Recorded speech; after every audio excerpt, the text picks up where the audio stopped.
ನಮಸ್ತೆ, ಸ್ವಾಗತಂ. ಸಂಸ್ಕೃತ ಅನ್ನುವಂಥದ್ದು ಒಂದು ವೈಜ್ಞಾನಿಕ ಭಾಷೆ. ನಮಗೆ ಗೊತ್ತಿರೋ ಹಾಗೆ ರಾಮಾಯಣ, ಮಹಾಭಾರತ, ವೇದಗಳು, ಉಪನಿಷತ್, ಭಗವದ್ಗೀತೆ ಇವೆಲ್ಲ ಗ್ರಂಥಗಳು ಇರುವಂಥದ್ದು ಸಂಸ್ಕೃತದಲ್ಲೇ. ಈಗೇನೋ ನಾವು ಭಾಷಾಂತರಗಳಿಂದ ಭಗವದ್ಗೀತೆಯಲ್ಲಿ ಏನು ಹೇಳಿದೆ, ಉಪನಿಷತ್ತಲ್ಲಿ ಏನು ಹೇಳಿದೆ ಅನ್ನೋದನ್ನೆಲ್ಲ ತಿಳ್ಕೊಂಬಿಡ್ತೀವಿ. ಆದರೆ ಮೂಲ ಗ್ರಂಥದಲ್ಲಿ ಏನು ಹೇಳಿದೆ ಅನ್ನೋದನ್ನು ತಿಳ್ಕೊಳ್ಳೋಕ್ಕೆ ಸಂಸ್ಕೃತವನ್ನೇ ಅಧ್ಯಯನ ಮಾಡಬೇಕು ತಾನೆ. ಹಾಗಾಗಿ ಸಂಸ್ಕೃತವನ್ನು ನಾವು ಕಲಿಯುವಂಥದ್ದು ಅನಿವಾರ್ಯ. ಎಷ್ಟೋ ಜನಕ್ಕೆ ಗೊತ್ತೇ ಇರಲ್ಲ ನಾವು ಸಂಸ್ಕೃತದಲ್ಲೂ ಕೂಡ ಮಾತಾಡಬಹುದು ಅಂತ. ಸಂಸ್ಕೃತದಲ್ಲಿ ನಾವು ಮಾತಾಡಬಹುದು. ಒಂದು ಚಿಕ್ಕ ಪ್ರಯತ್ನ ಮಾಡೋದ್ರ ಮೂಲಕ ಸರಳವಾಗಿ ಸಂಸ್ಕೃತದಲ್ಲಿ ಹೇಗೆ ಮಾತಾಡೋದು ಅನ್ನೋದನ್ನ ನಾವು ಕಲಿತಾ ಹೋಗೋಣ. ಮೊದಲನೇದಾಗಿ ಸುಲಭವಾಗಿ ನಮ್ಮ ಪರಿಚಯವನ್ನ ಹೇಗೆ ಮಾಡೋದು ಅನ್ನೋದ್ರ ಮೂಲಕ ಸಂಸ್ಕೃತ ಕಲಿಕೆಯನ್ನ ನಾವು ಶುರು ಮಾಡೋಣ. ಮಮ ನಾಮ ಜ್ಯೋತಿಹಿ. ನನ್ನ ಹೆಸರು ಜ್ಯೋತಿ. ಮೈ ನೇಮ್ ಇಸ್ ಜ್ಯೋತಿ. ಮಮ ನಾಮ ಜ್ಯೋತಿಹಿ. ಮಮ ನಾಮ ನನ್ನ ಹೆಸರು ಅನ್ನುವಂಥದ್ದು ಇದರ ಅರ್ಥ. ಇದರ ಮುಂದೆ ನೀವು ನಿಮ್ಮ ಹೆಸರನ್ನ ಆಡ್ ಮಾಡಬಹುದು. ಮಮ ನಾಮ ಗಿರೀಶಃ. ಮಮ ನಾಮ ಸುರೇಶಃ. ಮಮ ನಾಮ ಉಮಾ. ಮಮ ನಾಮ ಗಣೇಶಃ. ಹೀಗೆ ಮಮ ನಾಮ ಮುಂದೆ ನಮ್ಮ ಹೆಸರು, ಹೀಗೆ ಜೋಡಿಸೋದ್ರ ಮೂಲಕ ನಮ್ಮ ಹೆಸರನ್ನ ನಾವು ಹೇಳ್ಬೋದು. ಸೊ ಹೀಗೆ ನಮ್ಮ ಹೆಸರನ್ನ ನಾವು ಹೇಳೋದನ್ನ ಕಲ್ತ್ವಿ. ಈಗ ಬೇರೆಯವ್ರ ಹೆಸರನ್ನ, ನಿನ್ನ ಹೆಸರು ಏನು, ವಾಟ್ ಈಸ್ ಯುವರ್ ನೇಮ್ ಅಂತ ಕೇಳ್ಬೇಕಲ್ವಾ. ಸೊ ಅದನ್ನ ಕಲಿಯೋಣ. ಭವತಃ ನಾಮ ಕಿಂ. ಇದು ಮೇಲ್ಗೆ ಕೇಳ್ಬೇಕಿದ್ರೆ ಭವತಃ ನಾಮ ಕಿಂ ಅಂದ್ರೆ ಪುರುಷರಿಗೆ ಕೇಳ್ಬೇಕಿದ್ರೆ ಭವತಃ ಅನ್ನುವಂತಹ ವರ್ಡನ್ನ ನಾವು ಯೂಸ್ ಮಾಡ್ತಿದೀವಿ. ಭವತಃ ನಾಮ ಕಿಂ. ಆನ್ಸರ್ ಏನಾಗುತ್ತೆ? ಮಮ ನಾಮ ಸುರೇಶಃ. ಮಮ ನಾಮ ಉಮೇಶಃ. ಮಮ ನಾಮ ಅಕ್ಷಯಃ. ಸೊ ನಾವು ಮೇಲ್ಗೆ ಕೇಳ್ಬೇಕಿದ್ರೆ ವಾಟ್ ಇಸ್ ಯುವರ್ ನೇಮ್ ಅಂತ ಭವತಃ ನಾಮ ಕಿಂ ಅಂತ ಕೇಳ್ತೀವಿ. ಭವತಃ ನಾಮ ಕಿಂ. ಆನ್ಸರ್ ಮಮ ನಾಮ ಡ್ಯಾಶ್. ಏನ್ ಹೆಸರು ಇರ್ತೋ ಅದನ್ನ ಜೋಡಿಸ್ಕೊಬಹುದು. ಹಾಗೆ ನಾವು ಫೀಮೇಲ್ಗೆ ಕೇಳ್ಬೇಕಿದ್ರೆ ಭವತ್ಯಾಹ ಅನ್ನುವಂತಹ ವರ್ಡನ್ನ ಆಡ್ ಮಾಡ್ತಿದ್ದೀವಿ. ಭವತ್ಯಾಹ ನಾಮ ಕಿಂ. What is your name? ಫೀಮೇಲ್ಗೆ ಕೇಳ್ಬೇಕಿದ್ರೆ ಭವತ್ಯಾಹ ನಾಮ ಕಿಂ. ಆನ್ಸರ್ ಮಮ ನಾಮ ಜ್ಯೋತಿಹಿ. ಮಮ ನಾಮ ರಾಧಾ. ಮಮ ನಾಮ ಗೌರಿ. ಹೀಗೆ ಸ್ತ್ರೀಲಿಂಗದಲ್ಲಿ ಏನೇನು ಹೆಸರಿರುತ್ತೋ ಅದೆಲ್ಲ ಕೂಡ ಈ ಕ್ವಶನ್ಗೆ ಆನ್ಸರ್ ಆಗ್ತಾ ಹೋಗುತ್ತೆ. ಸೊ ಹೀಗೆ ಮಮ ನಾಮ ಜ್ಯೋತಿಹಿ ಅನ್ನುವಂಥದ್ದು ಆನ್ಸರ್ ಆದ್ರೆ, ವಾಟ್ ಈಸ್ ಯುವರ್ ನೇಮ್ ಅಂತ ಮೇಲ್ಗೆ ಕೇಳ್ಬೇಕಿದ್ರೆ ಭವತಃ ನಾಮ ಕಿಂ. ಫೀಮೇಲ್ಗೆ ಕೇಳ್ಬೇಕಿದ್ರೆ ಭವತ್ಯಾಹ ನಾಮ ಕಿಂ ಅಂತ. ಸೊ ಈಗ ನಾವು ಸಂಸ್ಕೃತದಲ್ಲಿ ತುಂಬಾ ಸರಳವಾಗಿ ನಮ್ಮ ಪರಿಚಯವನ್ನ ಮಾಡೋದನ್ನ ಕಲ್ತ್ವಿ.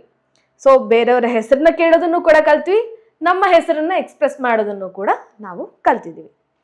ಸೊ ನೆಕ್ಸ್ಟ್ ಈಗ ನಾವು ಹತ್ರದಲ್ಲಿ ಇರುವಂತಹವರು, ಅವರನ್ನ ಹೇಗೆ ಸಂಬೋಧನೆ ಮಾಡ್ಬೋದು, ಅವ್ರನ್ನ ಹೇಗೆ ಕರಿಬಹುದು ಅನ್ನೋದನ್ನ ಕಲಿಯೋಣ. ಈಗ ನನ್ನ ಕೈಲಿ ಇರುವಂತದ್ದು ಲಕ್ಷ್ಮಿ, ಲಕ್ಷ್ಮಿಯ ಭಾವಚಿತ್ರ. ಸೊ ನಾನೀಗೇನು ಹೇಳ್ತಿದ್ದೀನಿ, ಇಲ್ಲಿ ಹತ್ತಿರದಲ್ಲಿ ಲಕ್ಷ್ಮಿ ಭಾವಚಿತ್ರ ಇರೋದ್ರಿಂದ ಏಷಾ ಲಕ್ಷ್ಮಿ ಅಂತ ಹೇಳ್ತಿದ್ದೀನಿ. ಏಷಾ ಅಂತಂದ್ರೆ ಇವಳು. ಏಷಾ ಲಕ್ಷ್ಮಿ.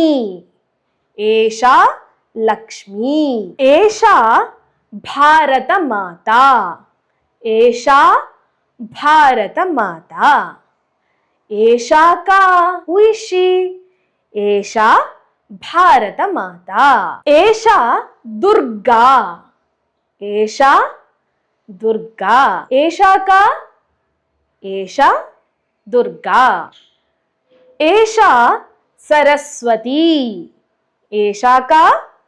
ಏಷಾ ಸರಸ್ವತಿ.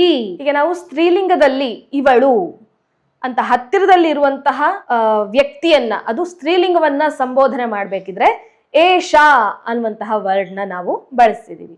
ಏಷಾ ಗೌರಿ, ಏಷಾ ಲಕ್ಷ್ಮೀ, ಏಷಾ ರಾಧಾ ಅಂತ. ಈಗ ಹತ್ತಿರದಲ್ಲಿ ಇರುವಂತಹ ವ್ಯಕ್ತಿ ಮೇಲಾಗಿದ್ರೆ ಅವ್ರನ್ನ ಸಂಬೋಧನೆ ಮಾಡೋದು ಹೇಗೆ, ಅವ್ರನ್ನ ಹೇಗೆ ಹೇಳೋದು ಅನ್ನೋದನ್ನ ನೋಡೋಣ. ಏಷಃ ಗಣೇಶಃ, ಏಷಃ ಗಣೇಶಃ. ಏಷಃ ಕಃ, ಏಷಃ ಗಣೇಶಃ. ಏಷಃ ಕೃಷ್ಣಃ, ಏಷಃ ಕೃಷ್ಣಃ. ಇಲ್ಲಿ ನಾವು ಗಮನಿಸ್ಬೇಕು ಏನು ಅಂತಂದ್ರೆ, ಪುಲ್ಲಿಂಗವನ್ನ ಹೇಳ್ತಾ ನಾವು ಇಲ್ಲಿ ಅಹ ಅಂತ ವಿಸರ್ಗವನ್ನ ಕೂಡ ಆಡ್ ಮಾಡ್ತಿದ್ದೀವಿ ಜೊತೆಗೆ. ಕೃಷ್ಣ ಅಂತ ನೇಮ್ ಇದ್ರೆ ಕೃಷ್ಣಃ ಅಂತ ವಿಸರ್ಗವನ್ನು ಕೂಡ ಆಡ್ ಮಾಡ್ತೀವಿ. ಏಷಃ ರಾಮಕೃಷ್ಣ ಪರಮಹಂಸಃ, ಏಷಃ ಕಃ, ಏಷಃ ರಾಮಕೃಷ್ಣ ಪರಮಹಂಸಃ. ಪರಮಹಂಸ, ರಾಮಕೃಷ್ಣ ಪರಮಹಂಸ ಅನ್ನುವಂಥದ್ದು ಇವ್ರ ಹೆಸರಾದ್ರೆ ಹಂಸಃ ಅಂತ ವಿಸರ್ಗವನ್ನು ಕೂಡ ನಾವಿಲ್ಲಿ ಆಡ್ ಮಾಡ್ತೀವಿ. ಏಷಃ ಆಂಜನೇಯಃ, ಏಷಃ ಕಃ, ಆಂಜನೇಯಃ. ಏಷಃ ಸಮ್ಯಕ್, ಏಷಃ ಸ್ವಾಮಿ ವಿವೇಕಾನಂದಃ. ಸಮೀಚೀನ. ಏಷಃ ಕಃ, ಏಷಃ ಭಗವಾನ್ ಬುದ್ಧಃ, ಏಷಃ ಗೌತಮ ಬುದ್ಧಃ. ಸಮೀಚೀನ. ಸೊ ನಾವಿವತ್ತು ಏಷಃ ಹತ್ತಿರದಲ್ಲಿ ಒಬ್ಬ ವ್ಯಕ್ತಿ ಇದ್ದು ಆ ವ್ಯಕ್ತಿ ಫೀಮೇಲ್ ಆಗಿದ್ರೆ ಅವರಿಗೆ ನಾವು ಏಷಾ ಅಂತ ಸಂಬೋಧನೆ ಮಾಡ್ತಿದೀವಿ. ಅದೇ ಮೇಲಾಗಿದ್ರೆ ಏಷಃ ಅಂತ ನಾವು ಸಂಬೋಧನೆಯನ್ನ ಮಾಡ್ತಿದೀವಿ. ಹಾಗೆ ನೆನ್ಪಿಟ್ಕೊಳ್ಬೇಕೇನು ಅಂತಂದ್ರೆ, ಪುಲ್ಲಿಂಗಕ್ಕೆ ನಾವು ಅಹ ಅಂತ ವಿಸರ್ಗವನ್ನು ಕೂಡ ಆಡ್ ಮಾಡ್ತಿದ್ದೀವಿ. ಸ್ತ್ರೀಲಿಂಗಕ್ಕೆ ಗೊತ್ತಿರೋ ಹಾಗೆ ಈಕಾರ ಅಥವಾ ಆಕಾರಗಳನ್ನ ನಾವು ನೋಡ್ತಾ ಹೋಗ್ತಿದ್ದೀವಿ. ಜ್ಯೋತಿಹಿ, ರಾಧಾ, ಉಮಾ, ಗೌರಿ ಅಂತ ಸ್ತ್ರೀಲಿಂಗದ ವರ್ಡ್ಗಳು. ಈಗ ಅದೇ ವ್ಯಕ್ತಿಗಳು ದೂರದಲ್ಲಿದ್ರೆ, ನಮಗೆ ಕಣ್ಣಿಗೆ ಕಾಣ್ತಿದ್ದಾರೆ, ಹಾಗೆ ಅವರು ದೂರದಲ್ಲಿದ್ದಾರೆ ಅಂತಂದ್ರೆ ಅವ್ರನ್ನ ಸಂಬೋಧನೆ ಮಾಡೋದು ಹೇಗೆ ಅಂತ ನೋಡೋಣ. ಏಷಃ ಅಂತ ಹತ್ತಿರದಲ್ಲಿರುವಂತಹ ಮೇಲ್ಗೆ ನಾವು ಸಂಬೋಧನೆ ಮಾಡ್ತಾ ಇದ್ರೆ, ಅದೇ ದೂರದಲ್ಲಿದ್ರೆ ಅವರನ್ನ ಸಹ ಅಂತ ಸಂಬೋಧನೆ ಮಾಡುವಂಥದ್ದು. ಸಹ, ಸಹ ಉಮೇಶಃ, ಸಹ ಉಮೇಶಃ. ಇಮ್ಯಾಜಿನ್ ಅಲ್ಲಿ ಉಮೇಶ ಅನ್ನುವಂತಹ ಒಬ್ಬ ವ್ಯಕ್ತಿ ಇದ್ದಾರೆ ಅಂತ ಅನ್ಕೊಳ್ಳೋಣ. ಸೊ ಸಹ ಉಮೇಶಃ, ಸಹ ಕಃ, ಏವಂ ಸಮ್ಯಕ್, ಸಹ ಉಮೇಶಃ. ಸಹ ಗಣೇಶಃ, ಸಹ ಕಃ, ಸಹ ಗಣೇಶಃ. ರಾಮಕೃಷ್ಣ ಪರಮಹಂಸಃ ಈ ಫೋಟೋ ನನ್ನಿಂದ ದೂರದಲ್ಲಿದೆ ಅಂತ ಇಮ್ಯಾಜಿನ್ ಮಾಡ್ಕೊಳ್ಳೋಣ. ಸಹ ರಾಮಕೃಷ್ಣ ಪರಮಹಂಸಃ, ಸಹ ರಾಮಕೃಷ್ಣ ಪರಮಹಂಸಃ. ಗಣೇಶನ ಭಾವಚಿತ್ರ. ಸೊ ಇದು ನನ್ನಿಂದ ದೂರದಲ್ಲಿದೆ ಅಂತಂದಾಗ ನಾವು ಸಹ ಗಣೇಶಃ. ಸಹ ಕಃ, ಹೂ ಇಸ್ ಹಿ, ಅವ್ರು ಯಾರು?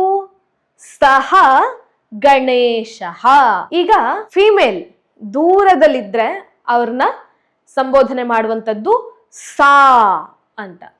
ಅದೇ ಹತ್ರದಲ್ಲಿದ್ರೆ ಏಷಾ, ದೂರದಲ್ಲಿದ್ರೆ ಸಾ ಅಂತ. ಭಾರತ ಮಾತಾ, ಸಾ ಭಾರತ ಮಾತಾ. ಇಮ್ಯಾಜಿನ್ ಭಾರತ ಮಾತಾ ಫೋಟೋ ನಮ್ಮಿಂದ ದೂರದಲ್ಲಿದೆ, ಆಗ ಸಾ ಭಾರತ ಮಾತಾ. ಸಾ ಗೌರಿ, ಸಾಕಾ, ಸಾ ಗೌರಿ. ಸಾ ಮಹೇಶ್ವರಿ, ಸಾಕಾ, ಸಾ ಮಹೇಶ್ವರಿ.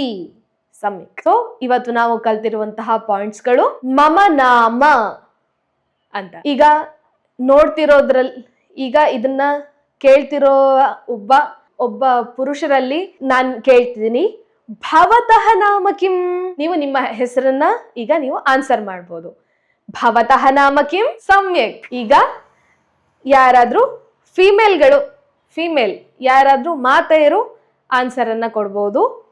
ಭವತ್ಯಾಹ ನಾಮ ಕಿಂ? ನಾನು ಈಗ ಫೀಮೇಲ್ಗೆ ಕೇಳ್ತಿದ್ದೀನಿ. ಭವತ್ಯಾಹ ನಾಮ ಕಿಂ? ಸಮ್ಯಕ್, ಉತ್ತಮಂ. ಸೊ ಫೀಮೇಲ್ಗೆ ಕೇಳ್ಬೇಕಿದ್ರೆ ಭವತ್ಯಾಹ ನಾಮ ಕಿಂ, ಮೇಲ್ಗೆ ಕೇಳ್ಬೇಕಿದ್ರೆ ಭವತಃ ನಾಮ ಕಿಂ, ನಾನೇ ಆನ್ಸರ್ನ ಹೇಳ್ಬೇಕಿದ್ರೆ ಮಮ ನಾಮ ಅಂತ, ಮಮ ನಾಮ ನಮ್ಮ ಹೆಸರನ್ನ ಆಡ್ ಮಾಡ್ಬೋದು. ಸೊ ಹಾಗೆ ಹತ್ತಿರದಲ್ಲಿರುವಂತಹ ವ್ಯಕ್ತಿ ಫಿಮೇಲ್ ಆಗಿದ್ರೆ ಏಷಾ ಅಂತ ನಾವು ಸಂಬೋಧನೆ ಮಾಡ್ತೀವಿ. ಅದೇ ಫಿಮೇಲ್ ದೂರದಲ್ಲಿದ್ರೆ ಸಾ ಅಂತ ನಾವು ಸಂಬೋಧನೆ ಮಾಡ್ತೀವಿ. ಮೇಲ್ ಹತ್ರದಲ್ಲಿದ್ರೆ ಅವರನ್ನ ನಾವು ಏಷಃ ಅಂತ ಹೇಳ್ತೀವಿ. ಅದೇ ದೂರದಲ್ಲಿದ್ರೆ ಸಹ ಅಂತ ನಾವು ಸಂಬೋಧನೆಯನ್ನ ಮಾಡ್ತೀವಿ. ಸೊ ಇವತ್ತು ನಾವು ಇಷ್ಟು ಪಾಯಿಂಟ್ಸ್ನ ಕಲ್ತಿದ್ದೀವಿ. ಸೊ ಇನ್ನೂ ಹೆಚ್ಚು ಸಂಸ್ಕೃತವನ್ನ ನಾವು ಡೈಲಿ ಕಲಿತಾ ಹೋಗೋಣ.